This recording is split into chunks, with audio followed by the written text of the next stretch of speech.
Hello दोस्तों, हमारे channel फिल्मी दुनिया में आपका स्वागत है। आजकल हर तरफ फिल्म आदि पुरुष की ही चर्चा चल रही है। भाई क्या फिल्म है भाई साहब, क्या ये राम सेतु का सारा कॉन्सेप्ट ही बदल दिया। राम और रावण की लड़ाई क्या ही बना दी।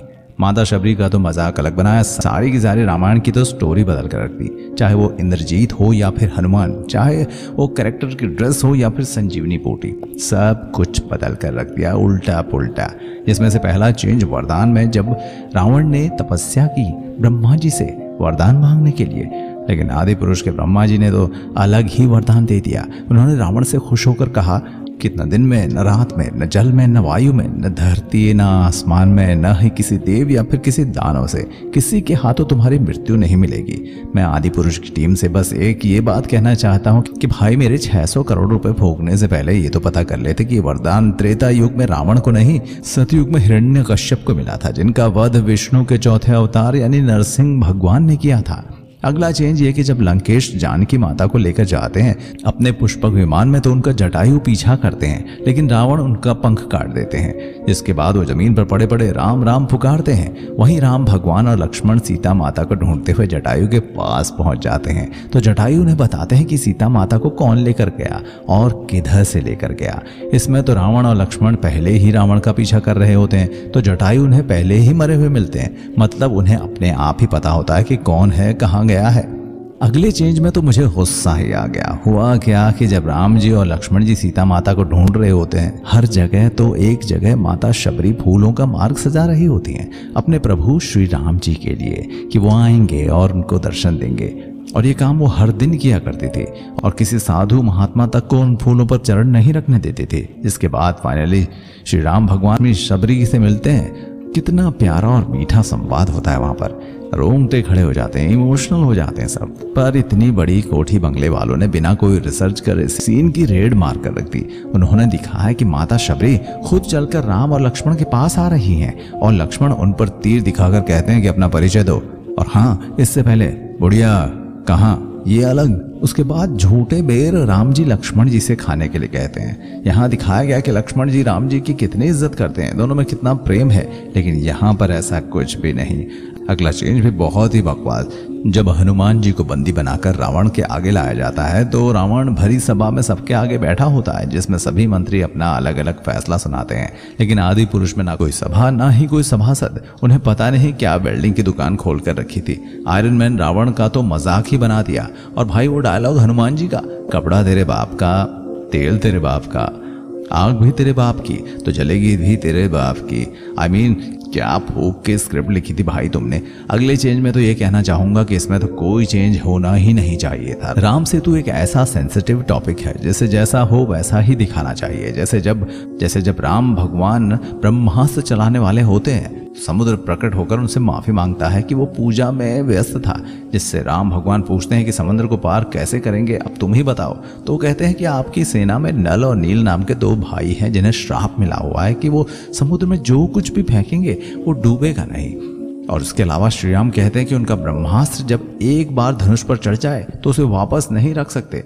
तो समुद्र देव ही उन्हें उस तीर को उत्तर दिशा में चलाने के लिए कह देते हैं। फिर राम जी की सेना पत्थर लाती है और हनुमान जी हर पत्थर पर श्री राम लिखते हैं और वो नल नील के हाथों समुद्र में फेंके जाते हैं, जिससे राम सेतु बनता है। सिंपल था, लेकिन आदि पुरुष में क्या हुआ। राम जी ने ब्रह्मास्त्र चढ़ाया, समुद्र देव आए और उन्होंने कहा कि आप अपनी सेना से कहिए आपका नाम लेकर मुझ पर पत्थर फेंके, मैं डूबने नहीं दूंगा, बस खत्म।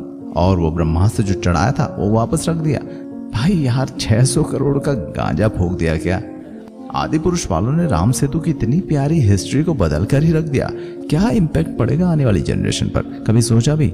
अगला चेंज, जब विभीषण पहली बार राम जी से मिलने आते हैं तो अपने साथ कुछ मंत्रीगण भी लाते हैं और बड़ी इज्जत के साथ आते हैं। लेकिन इसमें विभीषण ऐसा लग रहा है जैसे एक चोरी करके आए हैं और वो साथ में अपनी पत्नी को भी लेकर आते हैं, जबकि त्रेता युग में पत्नियों को इस तरह से अपने साथ लाना वर्जित था। और विभीषण और उनकी पत्नी आपस में बात ऐसे कर रहे थे मानो रावण का सिंहासन ही हड़पना हो। हद ही कर दिया। और हाँ, तो क्या ही सीन था सीता माता को रणभूमि में दिखाने वाला, मतलब कुछ भी दिखा रहे हो, कितना अजीब सा लग रहा था। अगला चेंज तो क्या है डिजास्टर था, वो पूछो ही मत। जब हनुमान जी संजीवनी लेने जाते हैं, जैसे जैसे संजीवनी के पहाड़ पर पहुंचते हैं तो वहां जाकर थोड़ा कंफ्यूज हो जाते हैं इनमें से कौन सी संजीवनी बूटी है, क्योंकि सारी की सारी एक जैसी दिख रही थी और उन पर समय भी बहुत कम होता है, जिस वजह से पूरा का पूरा पहाड़ लेकर वो चले जाते हैं। पर बीच रास्ते में श्री राम जी के भाई भरत कोई मायावी राक्षस समझकर उन्हें तीर मार देते हैं और वो जैसे तैसे पहुंच ही जाते हैं, जिसके बाद लक्ष्मण जी ठीक होते हैं और वहां जो वैद्य होते हैं वो हनुमान जी से कहते हैं कि इस पहाड़ को वापस रखकर आना, क्योंकि भविष्य में किसी को भी संजीवनी की जरूरत पड़ सकती है। पर मेरे वैद्य को आदि पुरुष वालों ने क्या हिदायत दी। हनुमान जी गए, आराम से संजीवनी पहचान ली, बोले मन में संजीवनी जरूरत तो सबको पड़ेगी, और सीधा पहाड़ लेकर वापस आ गए। संजीवनी लक्ष्मण को तो लगाई, पूरी सेना को लगा दी। वो पहाड़ भी वहीं के वहीं छोड़ दिया, उसे वापस भी नहीं रख के आए। अब अगला चेंज इस छपरी फ्लैट्स का, जिसे इंद्रजीत बना दिया गया, जो रियलिटी में ये हुआ कि इंद्रजीत को वरदान मिला हुआ था, जब भी वो अपनी कुल देवी निकुंभिला का तांत्रिक यज्ञ करेगा तो उसको एक दिव्य रथ प्राप्त होगा, जिससे घोड़े मन की गति से चलेंगे। जब भी वो इस रथ पर होगा तो न कोई इसे हरा पाएगा और न ही कोई मार पाएगा।